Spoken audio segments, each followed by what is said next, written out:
ये आज तक रेडियो है। नमस्कार, नए साल की बहुत बहुत शुभकामनाएं और मैं खुशबू कुमार हाजिर हूं हमारा weekly health podcast hello doctor लेकर। Hello doctor. मोटापा जो है वो हर किसी व्यक्ति के लिए इन दिनों बड़ी समस्या है। ये एक बीमारी की तरह तेज़ी से फैल रहा है और इसका कारण आजकल की हमारी लाइफस्टाइल है, खान-पान वगैरह है। और अब तो सर्दियों का भी मौसम है जब हम रजाई में बैठकर कई तली भुनी चीज़ें खाना पसंद करते हैं। और इसी मौसम में जो ये मोटापा है वो कई लोगों में बढ़ता भी है, कई लोग इसका ध्यान नहीं रख पाते हैं। कई महिलाएं और लड़कियां भी इससे काफ़ी परेशान हैं और अब तो जो स्कूल गोइंग स्टूडेंट्स हैं जो 10वीं 12वीं में पढ़ते हैं उनके साथ भी ये समस्या रहती है मोटापे की। खास तौर पर बेली फैट या पेट की जो चर्बी जिसे हम कहते हैं वो सबसे बड़ी समस्या है, क्योंकि पूरे शरीर के मुकाबले जो बेली फैट है उसको कम करना काफ़ी मुश्किल होता है। और होता है ना कि जब आपका बेली फैट हो तो आप कभी कभी लो कॉन्फिडेंस भी महसूस करते हैं, आपका कॉन्फिडेंट लेवल गिरता है। पेट की चर्बी जो है वो कहते हैं कि सबसे पहले आती है और सबसे आखिर में जाती है, इसलिए इसे कहते हैं कि इसे कम करना बहुत मुश्किल होता है। इसे घटाने के लिए लोग क्या क्या जतन नहीं करते हैं, लेकिन दिक्कत क्या होती है कि आपको कोई कहेगा कि आप एक्सरसाइज कीजिए, लेकिन कई लोग ये एक्सरसाइज नहीं कर पाते हैं और ना ही भारी वज़न उठा सकते हैं। तो हमने सोचा कि क्यों ना हम हेलो डॉक्टर में इस विषय पर बातचीत करें और आपको डॉक्टर से पूछ कर बताएं कि क्या चीज़ें हैं जो आप कर सकते हैं ताकि जो पेट की चर्बी है उसे आप कम कर सकें। इसके लिए हमारे साथ डॉक्टर संजय बुरुड़े जुड़ गए हैं जो कि एसएल रहेजा हॉस्पिटल महिम में consultant obesity and bariatric surgeon हैं। वेलकम डॉक्टर संजय आज तक रेडियो पर। Thank you very much. सर्दियों के मौसम में मतलब रजाई में बैठकर हम कई चीज़ें जो है रजाई में बैठ के ही खाना पसंद करते हैं।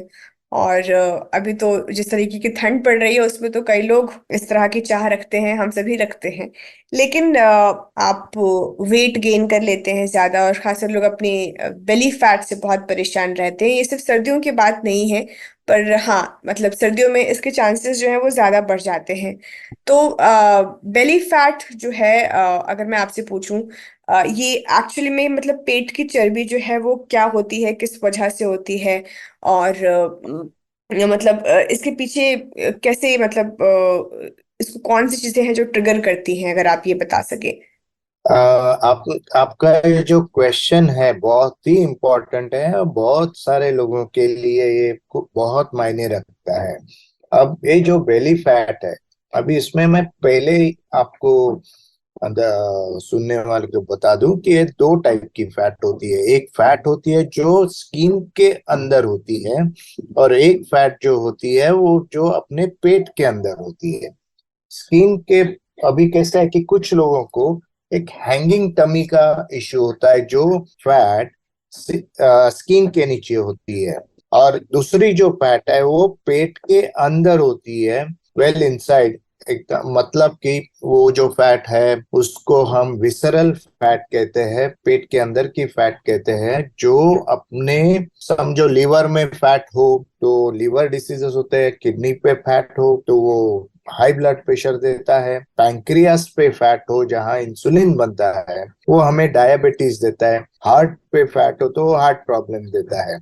ऐसे बेसिक जो डिफरेंस है ये बेली फैट का, ये पहले हम समझ लेते हैं। और दूसरी बात कि ये जो फैट है ये अपने खुद के जेनेटिक मेकअप पे भी होता है। मतलब अभी जेनेटिक प्रॉब्लम्स होते हैं, किसी को एक जीन का प्रॉब्लम है, किसी को मल्टीपल जीन्स का प्रॉब्लम है, उस पे भी निर्भर होता है। दूसरी जो इम्पोर्टेंट चीज है जो हम ये फैट बढ़ाते हैं वो अपने अपने लाइफस्टाइल पे होती है। जैसे कि जरूरत से ज्यादा कैलोरीज खाना, फिर वो फैट बढ़ाना, और फिर इसको हम सिंपल लैंग्वेज में एपिजेनेटिक इशू भी कहते हैं कि जिसमें अपनी जो जीन्स प्लस अपनी लाइफस्टाइल ये दोनों काम करते हैं और अपनी बेली की फैट बढ़ा देते हैं। अब इसमें कम करने के लिए क्या करना चाहिए? एक तो पहली बात ये समझ लेनी चाहिए कि हमारी जो बेली फैट बढ़ रही है तो हमारा प्रॉब्लम हमारे खुद के इसमें है, हमारे लाइफस्टाइल में है, और जिसको हमें समझो जेनेटिक भी प्रॉब्लम एसोसिएटेड है, फिर भी उसको कैसे कंट्रोल में रखना है, ये हमें पहले ही जानकारी लेने के बाद में वो तरह से उनको ट्रीटमेंट, मतलब खुद का ट्रीटमेंट भी चल सकता है इसमें। अभी डाइट में देखिए, उसमें दो टाइप्स के डाइट होते हैं। एक डाइट जो होता है जो वेट लॉस का डाइट होता है, और दूसरा जो डाइट होता है वो वेट मेंटेनेंस डाइट होता है। बहुत सारे लोग जो खुद से डाइट करना चाहते हैं, जो हमें कहते हैं डॉक्टर मैंने राइस बंद कर दिया, डॉक्टर मैंने नॉनवेज बंद कर दिया, डॉक्टर मैंने मिठाई बंद कर दी, बस। लेकिन ये सबको काम में नहीं आता, क्योंकि ये शायद डाइट मेंटेनेंस डाइट होगा उनके लिए जो जिनका लाइफस्टाइल अलग है। बट जो वेट लॉस डाइट होता है वो आपको कोई अच्छे डॉक्टर के पास जाके या कोई अच्छे न्यूट्रिशनिस्ट के पास जाके ही लेना होता है, क्योंकि ये हमारे डाइट में दो टाइप के डाइट्स होते हैं, जिसको हम ग्लाइसेमिक इंडेक्स कहते हैं। जो भी हम खाते हैं पीते हैं उसमें शुगर लोड कितना है ये जानना जरूरी होता है। एक ग्लाइसेमिक इंडेक्स और ग्लाइसेमिक लोड, ये दो चीज होती है।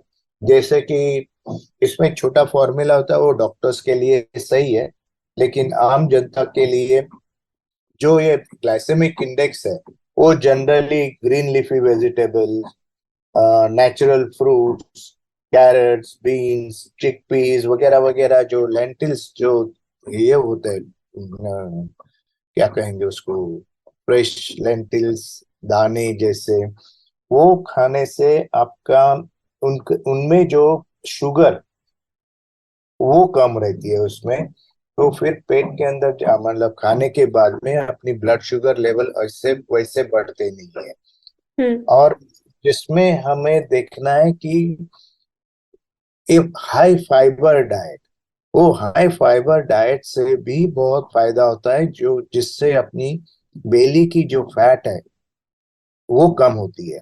जी डॉक्टर संजय, जैसे आपने बात की ना कि बेली फैट लूज करने का भी एक तरीका होता है, आपने वेट मेंटेनेंस की बात की और उसे लूज करने की बात की, लेकिन अक्सर लोगों के बीच ये कंफ्यूजन रहता है कि बेली फैट कम करना है आपको, आपको पतला होना है, तो उसके लिए जो एक चीज जरूरी है वो है, कई लोग भूखा रहते हैं, दिन दिन भर भूखे रहते हैं और भी किसी एक टाइम पे कुछ खाते हैं। तो ये जो अप्रोच है बेली फैट कम करने का, वो कितना मतलब कंसर्निंग है, कितना डेंजरस हो सकता है? नहीं, कैसे है, मैंने जैसे बताया कि आज 1 जनवरी हो गया, नया साल आ गया, लोग पूरा नए रिजोल्यूशन पे चले जाते हैं। मैं वेट लॉस करूंगा या वेट लॉस करूंगी, मैं कम खाऊंगी, मैं एक मील करूंगी, ये या नहीं तो इंटरमिटेंट फास्टिंग करूंगी, वो सब। लेकिन ब्लाइंडली मत करिए। हमारा जो कहना है कि आप कोई अच्छे डॉक्टर से जो इसमें जानकारी रखते हैं, या कोई अच्छे न्यूट्रिशनिस्ट से जो हमें प्रॉपर डाइट देंगे जिससे आपके बॉडी पे कुछ गलत असर ना हो। मतलब कि आपके डॉक्टर आपको बताएंगे आपका आपकी एज क्या है, आपकी ग्रोइंग एज है, या आप अर्ली एडल्टहुड में है, या आप 40 या 50 के बीच में हो, या आप 60 के ऊपर हो, तो आपको वैसे डाइट प्लान करना चाहिए। बेली फैट कम करने के लिए ये जो डाइट का रोल है ये बहुत इंपॉर्टेंट है। साथ ही साथ में, इसके साथ में आप बेली के जो पर्टिकुलर एक्सरसाइजेस है, एब्स एक्सरसाइजेस नॉर्मली हम कहते हैं, वो जो कि चल के भी कर सकते हैं, दौड़ के भी कर सकते हैं, या बैठे बैठे भी कर सकते हैं। बहुत सारे चेयर एक्सरसाइजेस भी होते हैं, जिनको कोई भी एसोसिएटेड प्रॉब्लम हो, साथ ही साथ में जैसे मेडिकल डिसीजेस हो, या कोई चलने की तकलीफ हो, जॉइंट पेन्स हो, तो वो बैठे बैठे भी एब्डोमिनल वॉल एक्सरसाइजेस कर सकते हैं, जिससे उनकी बेली की फैट कम हो सकती है। हम्म, ठीक है।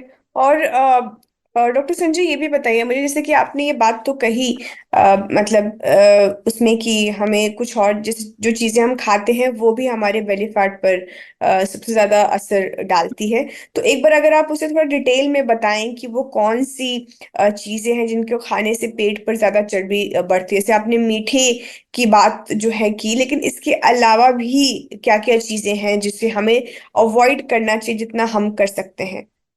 बहुत अच्छा क्वेश्चन है। इसमें कैसे होता है कि हमें कुछ लोग जो होते हैं जिनका जो इंसुलिन हमारे जो पेट के अंदर डाइजेस्टिव सिस्टम से जो सिक्रिट होता है, वो इंसुलिन के लिए भी आपको वो हमेशा ध्यान रखना चाहिए कि इंसुलिन ये जो सेंसिटिविटी जो इंसुलिन की होती है और जो भी रेजिस्टेंस जिसको होता है, अभी कुछ लोग होते हैं जो इंसुलिन उनको जो मतलब नॉर्मल लोग जो ऐसे होते हैं जिनको इंसुलिन रेजिस्टेंस की इतनी शिकायत नहीं होती है, वो जो लोग हैं उनको कुछ खाए खाते हैं तो ज्यादा इंसुलिन नहीं मिलता है उनके शरीर में।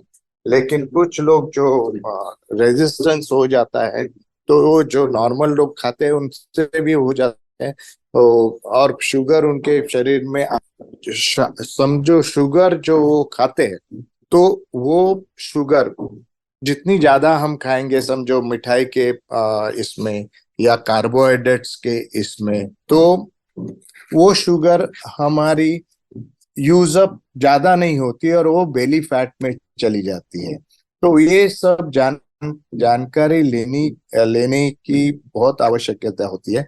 जैसे समझ लीजिए कार्बोहाइड्रेट, हाई कार्बोहाइड्रेट डाइट, मतलब कि समझ लीजिए जो बड़े ग्रेन्स होते हैं जैसे गेहूं हो, राइस हो, जहां पे वो ज्यादा कार्ब्स हमारी बॉडी में मिल जाते हैं। तो जो छोटे ग्रेन्स होते हैं जैसे ज्वार हो, बाजरा हो, राय हो, वो जो छोटे ग्रेन में वो शुगर कम रहती है और वो बॉडी में जो स्किन के अंदर बेली बेली के फैट के लिए बढ़ावा नहीं देती।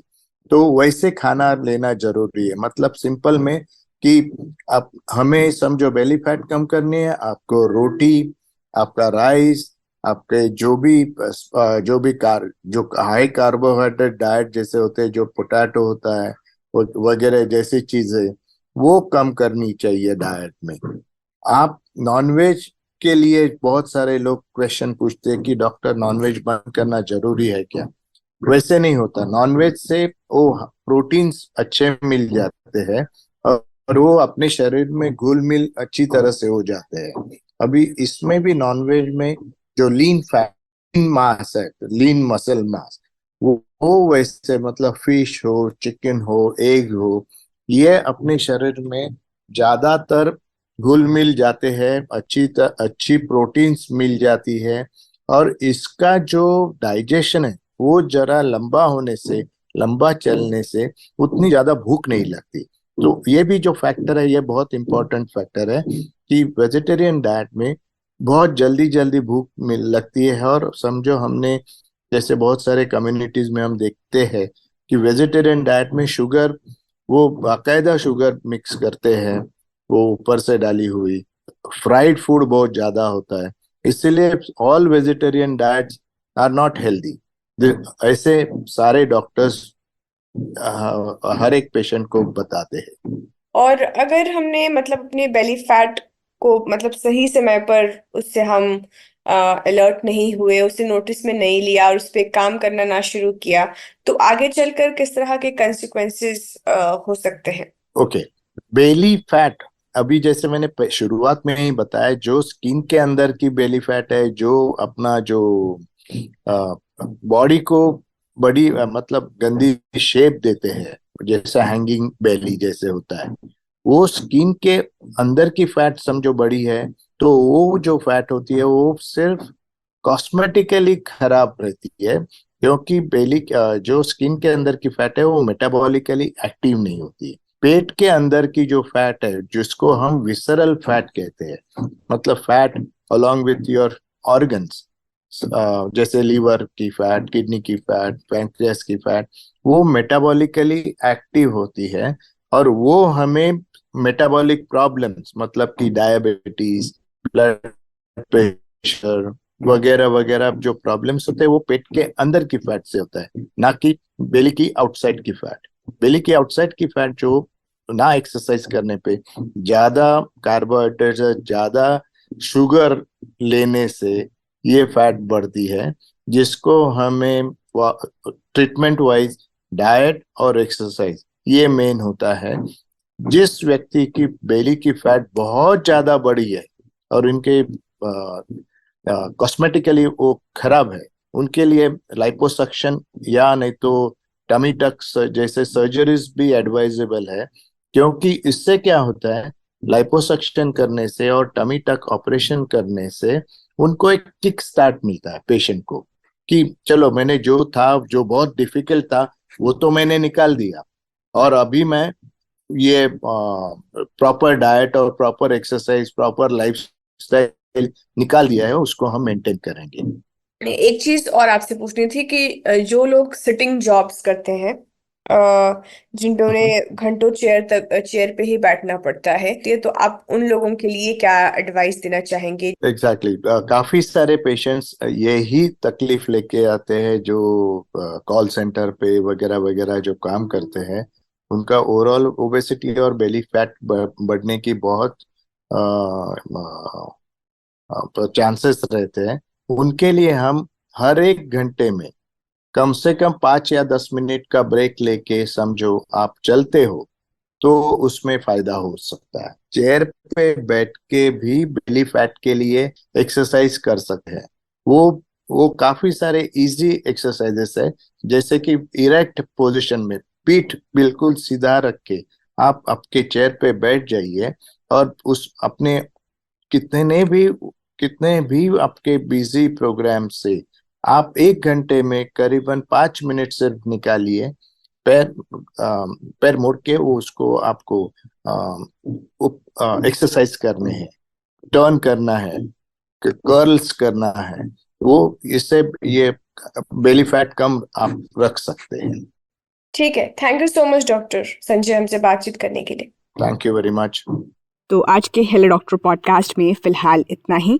तो पेट की चर्बी कैसे घटानी है, कैसे कम करनी है, इसको लेकर आपको अपनी डाइट में और अपनी लाइफस्टाइल में क्या बदलाव करने की ज़रूरत है, वो डॉक्टर संजय ने आपको बता दिया है। तो आप इसे फॉलो कर सकते हैं। लेकिन अगर आपके इस जतन के बाद भी, इतनी सारी कोशिशों के बाद भी अगर आप उसमें सफल नहीं हो पा रहे हैं, तो जैसा कि डॉक्टर संजय ने कहा, आपको अपने एक डॉक्टर से ज़रूर कंसल्ट करना चाहिए। से अगले हफ्ते होगी मुलाकात, तब तक के लिए नमस्कार।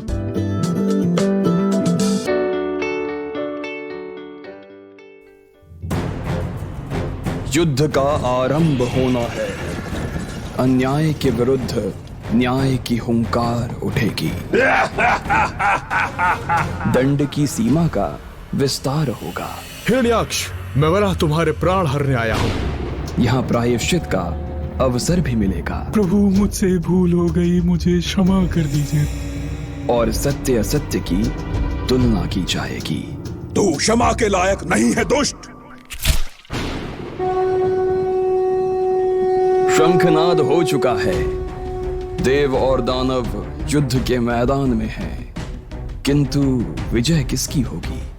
युद्ध के लिए हमेशा क्या दानव ही जिम्मेदार होंगे, या पहल देवताओं की भी होगी? पता चलेगा देव दानव टेल्स में। आज तक रेडियो पर चलता रहा है।